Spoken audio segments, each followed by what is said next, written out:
Let's bring you up to speed now on other developing stories we're tracking this afternoon, starting with a deadly early morning crash that took the life of a 14-year-old girl.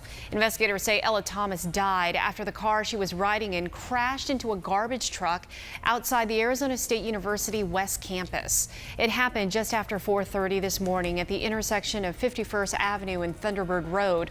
4 other teens and the 16-year-old driver were badly hurt in that crash.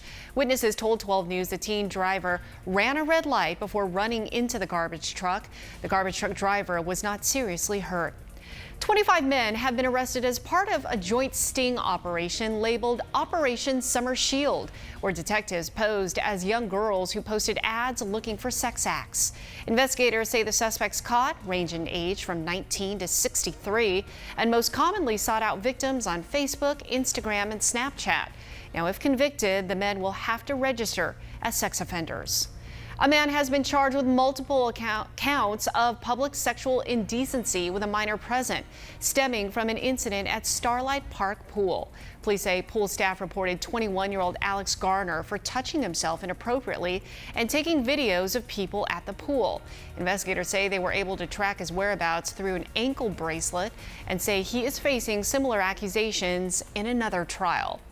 A child has been taken to the hospital in critical condition after being pulled from a pool near 85th Avenue and Indian School Road. Phoenix and Glendale fire crews say it's not known how long that child was in the water.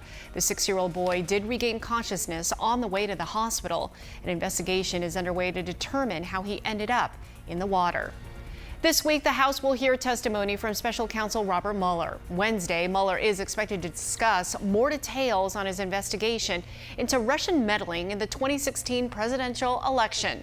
Democrats believe Mueller will give evidence of wrongdoing by President Trump, while Republicans want to question him over what they see as a one-sided investigation.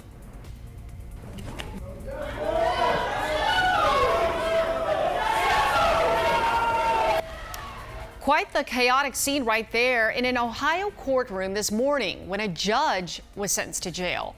This morning, juvenile judge Tracy Hunter learned that she would have to serve a 6-month jail sentence for a 2014 conviction. She was found guilty of illegally helping her brother keep his county job. When deputies started to escort her out of the courtroom, there were screams from spectators. Hunter was then dragged out the room by deputies. You're now up to speed. Mike, back to you. All right, Trem, thanks a lot.